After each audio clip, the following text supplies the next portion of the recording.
시작하겠습니다. 지난 시간에 이어서 문서설에 대해서 우리가 살펴보았고요. 문서설은 창세기 1장과 창세기 2장의 다른 문서의 조합이라는 걸 이렇게 가설을 세워서, 왜냐하면 창세기 1장은 엘로힘 문서라는 거죠. 창세기 2장은 야훼니까 여호와 문서라는 것입니다. 그럼 우리는 어떻게 얘기해야 돼요? 아니 2장에도 엘로힘 야훼, 엘로힘이 나와요. 엘로힘 야훼 이렇게 나와요. 근데 그걸 굳이 이제 제2문서라고 표현을 한다는 거죠. 자, 그거고요. 그게 첫 번째고요. 그러니까 엘로힘도 나온다. 엘로힘이 야훼 이렇게 나온다. 두 번째는 성경의 이제 창세기 1장은 전능하신 하나님을 보여주기 위해서 엘로힘을 쓴 거예요. 무에서 유를 창조하시는 하나님. 그 호칭이 엘로힘이에요. 그래서 엘로힘을 쓴 겁니다. 그럼 2장에서는 왜 야훼 여호와를 썼느냐? 언약을 얘기하기 위해서예요. 2장부터 언약이 나옵니다. 여호와라는 단어가 나올 때는, 호칭이 나올 때는 언약을 늘 생각하고 있어야 돼요. 그렇게 성경을 읽어 내려가야 됩니다. 그냥 호칭 이게 아니에요. 하나님에 대한 호칭 엘샤다이 하면은 전쟁에 대한 하나님이에요. 엘샤다이 하고 나갔어요. 유명한 팝송 중에서도 엘샤다이 하면서 나오는 아주 감미로운 팝송이 있거든요. 하나님의 호칭은 다 다른데 여호와는, 그러니까 창세기 2장은 무슨 언약이에요? 에덴 언약. 이제 에덴 동산에서의 에덴 언약, 아담 언약을 얘기하기 위해서 여호와를 사용하고 계속 여호와예요. 그 다음부터. 그래서 이 호칭을 사용하고 있는 것이 두 번째입니다. 세 번째는, 이게 중요해요. 성경을 기록하는 방법. 하나님께서는, 하나님이 직접 성경을 기록하셨지만 인간의 손을 빌렸죠. 그러니까 대부분 유태인들입니다. 그 유태인의 사고방식도 성경에 젖어 있어요. 왜냐하면 바울 서신은 바울의 어떤 지식, 학문이 그대로 녹아있죠. 하나님 그걸 사용하셨어요. 인간을 기계적으로 사용하지 않으신단 말이죠. 그런데 유대인들의 성경, 책도 마찬가지입니다만 기록 방법은 줌 앤 크로즈 기법이에요. 매우 중요합니다.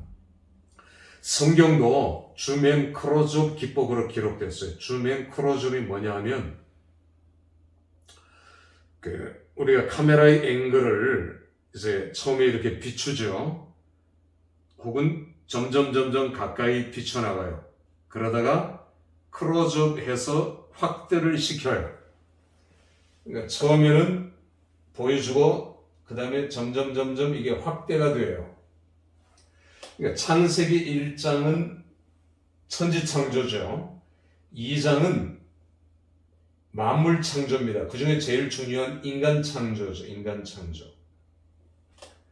그리고 이 창조를 더 자세하게, 그러니까 처음에는 거시적 관점에서 기록해요. 그러다가 미시적 관점으로 넘어가요. 그러니까 줌 앤 크로즈 기법입니다. 그러니까 이게 창세기 1장과 2장은 점점 그 다음에 4장에 가서 족보 얘기를 할 때도 이제 처음에는 가인에 대한 얘기 나오다가 족보가 점점 확대되더니 가령 예를 들어서 가인의 족보가 창세기 4장에 나와요. 그러다가 이 족보가 쭉 이어지면서 족보의 중심 인물은 라멕이 돼요. 라멕. 5장은, 창세기 5장은 셋의 족보예요. 가인이 아벨을 쳐 죽이고 셋의 족보가 5장에 계속되는데 셋의 족보의 중심 인물은 노아예요. 노아. 이렇게 크로즈업 되는 겁니다. 노아 때 크로즈업 시키고 라멕 때 다시 크로즈업 시켜요. 그래서 라멕이 칼의 노래를 부르죠. 어떤 놈이 날 창상이란 말은 살짝 긁었다는 겁니다. 어떤 놈이 나를 살짝 긁었는데 나는 그놈을 죽였다는 거죠. 가인을 위해서는 벌이 7배일진데 나 라멕을 위해서는 77배다. 어떤 놈이 나를 건드리면 77배로 갚아주겠다는 겁니다. 이게 라멕의 칼의 노래. 칼의 노래라는 말은 제가 붙인 개념인데, 라멕이라는 인물의 포커스를 줘요. 클로즈업이에요. 그리고 셋의 계보는 족보라는 말은 조상, 족보라는 개념은 중요한 족보만 성경에 기록되어 있지 다 기록해 놓고 있지는 않아요. 그러니까 천지창조를 족보들을 쭉 이어서 계산했더니 뭐 나중에 이제 6천년이더라. 이건 오불성설이고요. 중요한 이름, 왜냐하면 마태복음과 누가복음의 족보에도 빠진 게 있고 12대 12대를 맞추다 보니까 빠진 것도 있고요. 족보는 중요한 인물만 기록해 놓고 있기 때문에 그렇습니다.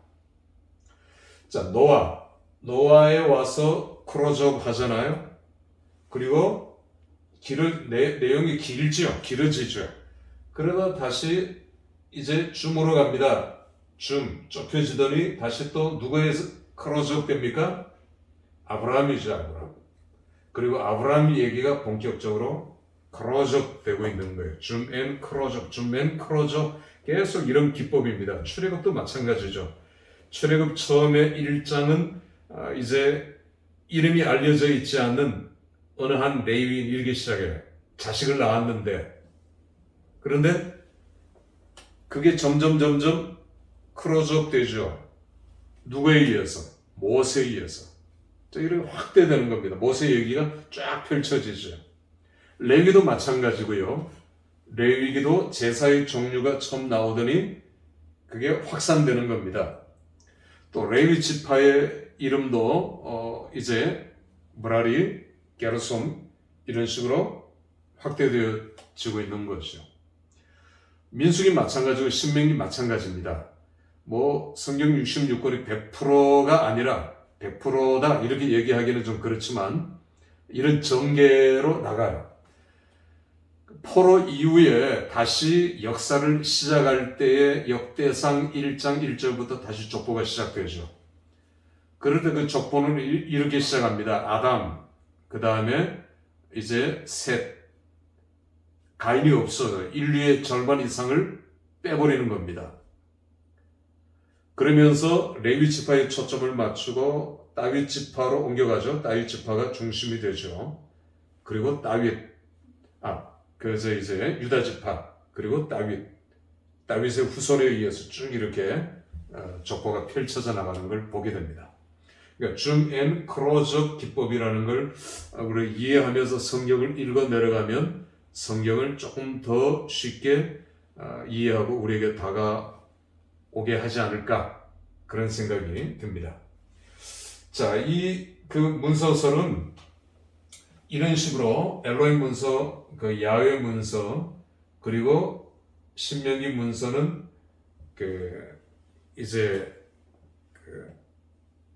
요아스가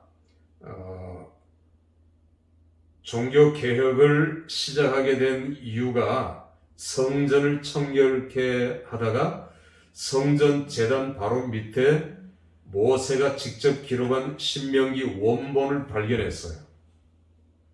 그걸로 종교 개혁을 시작한 겁니다. 자, 바로 그 얘기를 하고 있는 거죠. 그래서 요시야 때의 신명기 문서 이렇게 나갑니다. 또 하나는 피문서, 제사장. 이거는 포로 이후에, 바벨론 포로 이후에 이제 기록된 그런 제사장들이 기록한 문서라는 거죠. 우리가 북이스라엘, 남쪽 유다로 이렇게 나눌 때 북이스라엘이 일찍 망했잖아요. 722년. 남유다는 BC 586년까지 130년 더 갔죠. 그러면 누가 승자입니까? 더 오래간 유다가 승자죠. 그러면 북쪽의 이스라엘은 일찍 망했죠. 아수르에게 일찍 무너졌고 제사장들이 그 문서를 남쪽 유다로 가지고 왔고 남쪽 유다의 제사장들이 그 문서를 받아서 유다의 시각으로, 유다에 맞는 시각으로 재편집했다. 그 문서다 하는 거죠. 그 문서가 피문서라는 거죠. 이거 다 가설입니다. 가설. 성경에도 없고 기록에도 없지만 이 가설은 믿어준다. 가설은 믿는다. 그러니까 자유주의 신학자들도 요즘에는 이 문서서를 자기들도 잘 안 믿어요. 가설 위에 가설을 세워나가고 있기 때문에 그래요. 그러니까 전 진화론 두꺼운 책을 읽었어요. 이렇게 두꺼워요. 그 진화론 16장인가 가면 인간의 기원 얘기할 때 진화론에서 어떻게 얘기하느냐 하면 나무 위에서 아프리카 어디에 나무 위에서 뛰어놀던 원숭이들이 한 마리가 그 중에 떨어져서 허리를 다쳐서 이 원숭이가 나무 위에 못 올라가게 됐답니다. 그때부터 나무에 못 올라가는 원숭이 이렇게 가지가 나눠진다는 거죠. 나무에 올라가서 노는 원숭이들은 오늘날같이 이 원숭이가 되었고 나무에 못 올라가는 원숭이들이 이제 유인원이 됐다는 거죠. 이게 인류의 기원이라는 것입니다. 가설이죠. 왜? 나무에서 떨어진 한 원숭이가. 그러면 수만 년 동안 나무에서 떨어져서 허리를 다친 원숭이가 나타나겠어요? 안 나타나겠어요? 그런 원숭이가 있겠죠? 이게 아니라는 겁니다. 그러니까 다시 말해서 진화가 되어가는 원숭이의 인간의 중간 단계가 있어야 되잖아요. 화석이나 지금 실제적으로 존재하거나 진화의 과정을 거쳐가는 게 없지 않습니까? 뭐 침팬지하고 비슷하게 생긴 사람이 그 진화의 과정 속에 들어있다? 그건 아니잖아요. 종이 다른데 속이 다르고. 그러니까 이렇게 진화론도 그렇고 잘못된 학설 위에 세워진 가설, 문서설이고 오늘날 모든 자유주의 신학의 기초라는 겁니다. 그러니까 이 기초가 부실하는 거죠. 기초가 가설 위에 세워진 거죠. 그러니까 튜빙겐 학파로 얘기합니다. 튜빙겐 대학을 졸업한 또 거기에 살았던 사람들, 벨하우젠이 그들의 아버지격이 되죠. 자유주의 신학은 이런 가설 위에 세워진 위험천만한 그런 신학이라는 겁니다. 그리고 성경을 도마 위에 올려놓고 비평, 난도질하죠. 난도질. 성경은 하나님의 말씀으로 이 사람들은 잘 믿어지지 않는 겁니다. 잘 안 믿는 거예요. 우리가 분명히 믿는 것은 Bible is word of God이에요. 성경 이꼴 하나님의 말씀, 하나님의 말씀은 성경이라는 걸 성경 이외에 하나님의 말씀은 없어요. 주어진 66권이 하나님의 말씀의 전부예요. 근데 이 사람들은 이것도 문서고 이것도 문서고 이것도 하나님 말씀이 아니고 심지어 아브라함 얘기도 캐리그마라고 얘기를 해요. 설화라는 겁니다. 설화. 누가 지어낸 전설 따라 삼천리 얘기라는 자유주의 신학은 그렇게 얘기를 해요. 역사적인 인물이죠. 역사적인 사건이죠. 모든 성경이 그러하듯이.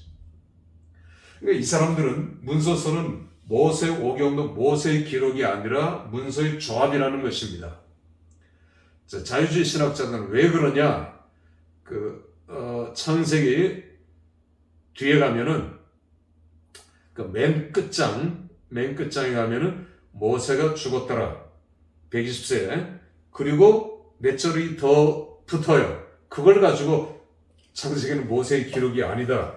이건 아니지 않습니까? 우리가 자서전을 기록할 때도 이제 내가 직접 할 수도 있고 다른 사람이 내 자서전을 기록할 수도 있지만 가령 이제 어느 목사님 그리고 그 목사님은 몇 세에 죽었더라 이걸 붙일 수 있는 거죠. 그 이후에 물론 여호수아가 기록을 했을 겁니다. 여호수아가 했습니다. 자, 우리가 문서설에 대해서 간략하게 살펴보았습니다.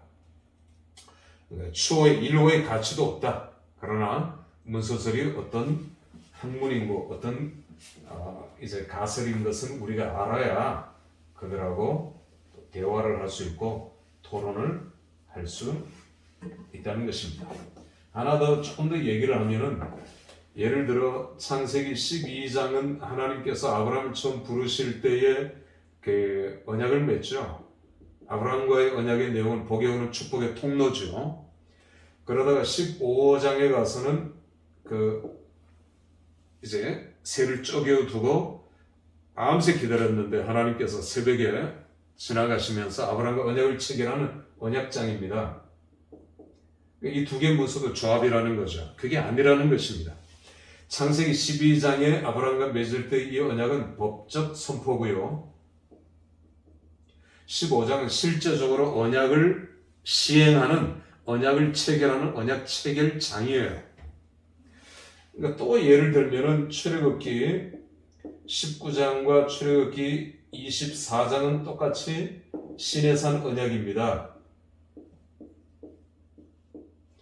그러니까 그 문서설에서는 19장의 문서와 24장의 문서가 다르다는 거예요. 그게 아니라 19장은 똑같은 원리예요. 19장은 법적인 언약 체결이에요. 이건 언약 신학을 공부할 때 더 자세하게 공부를 합니다. 오늘은 맛만 보여줍니다.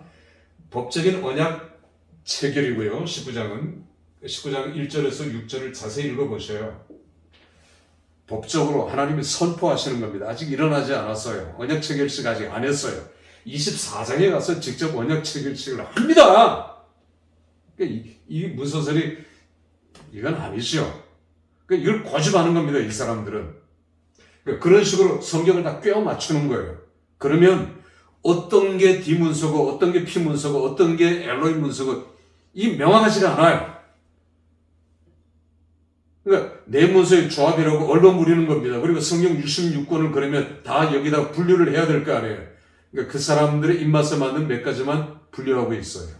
그건 아니거든요. 성경을 하나님의 말씀으로 믿지 않는다면 이건 이단보다 더 무서운 거죠. 이단도 하나님의 말씀으로 믿는데 제가 이단을 옹호하려고 하는 건 결코 아니에요. 그러니까 자유주의 신학이 얼마나 무섭다는 걸 보여주려고 하는 것입니다. 그리고 여러분들이 자유주의 신학을 공부 안 하고 우리 신학교를 선택한 것이 감사한 거죠.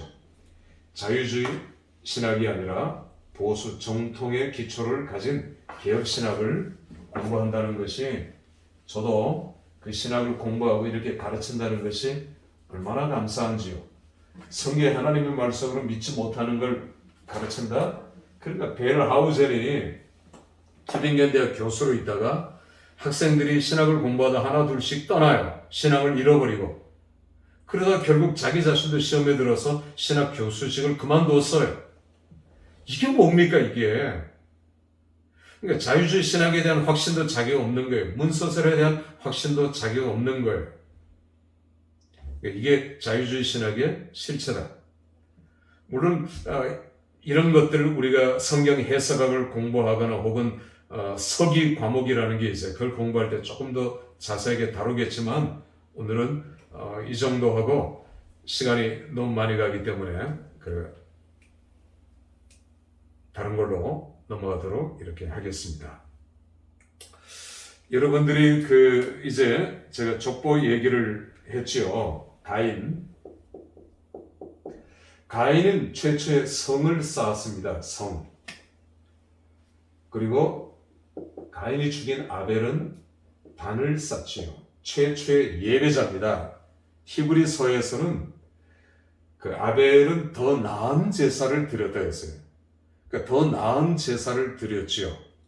창세기 4장은 아벨과 그 제물, 가인과 그 제물 이렇게 나눠요.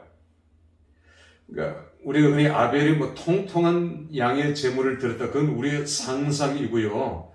아벨은 하나님이 원하시고 기뻐하시는 제물을 드렸어요. 그게 피예요, 피. 피를 드려야, 피를 내야 속죄가 되는 거예요. 피는 생명이기 때문에. 그러니까 아벨은 순종해서 양을 드리고 양의 피를 드렸어요. 그러나 가인과 그 제물, 하나님은 가인의 제물도 안 받았어요. 가인이라는 삶과 인격 자체도 거부하셨어요. 그러니까 가인은 자기 마음대로 드리는 제사, 자기 마음대로 드리는 예물이었어요. 이게 가인의 예배와 아벨의 예배예요. 그러니까 가인이 왜 성을 쌓았냐? 아벨을 죽이고 두려움이 그 속에 들어왔어요. 사람들이 날 죽일까봐 성을 쌓는 겁니다. 성이 나와 내 가족의 안전과 미래의 안전을 보장해 줄 수 있는 거라고 믿었기 때문에 점점 더 견고한 성, 점점 더 높은 성, 그 후손들은 다 이 성을 쌓아간 거예요. 그러나 아벨을 죽고 셋의 후손들은 점점 더 단을 쌓아가기 시작한 겁니다. 이렇게 성 쌓는 사람과 단 쌓는 사람으로 나뉘어져요. 다음 시간에 하도록 하겠습니다. 마치겠습니다.